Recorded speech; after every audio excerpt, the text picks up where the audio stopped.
And in his meeting with New York Mayor Eric Adams, the president is expected to touch on the spike in gun violence across the country. At least 9 major cities have broken homicide records in the last year. In New York, thousands of police officers lined the streets paying tribute to one of their own who was shot and killed.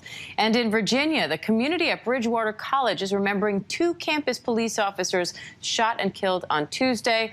Also, Little Rock, Arkansas, the city declared violent crime a public health emergency after at least 10 people were injured in shootings this past weekend.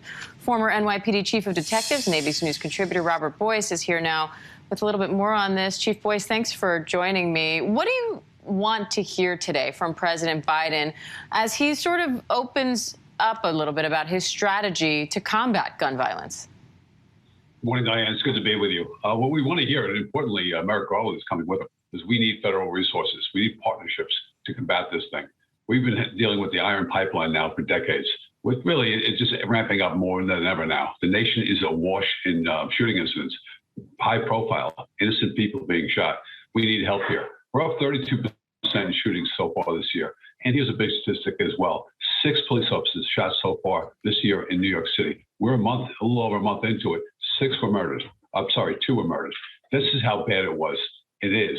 So we're looking for some federal help, some legislation, key to stopping those out-of-state firearms coming into New York City. And there's some things they can do.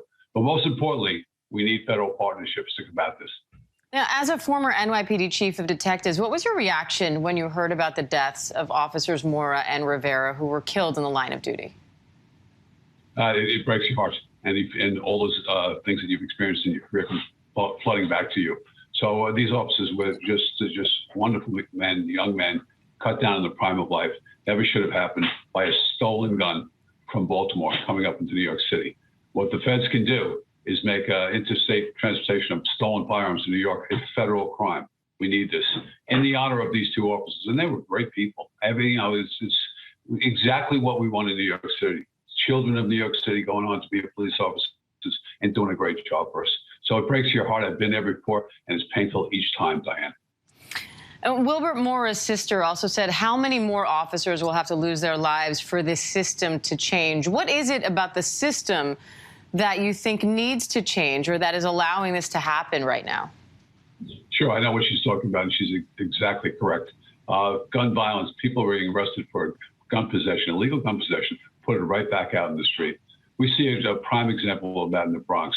The same day we're preparing for a funeral, they let a shooter out, a judge on bail, which he paid for, out back on the street, a gang member in the Bronx, 16 years old, putting him back in that environment that got him to be arrested twice for guns already.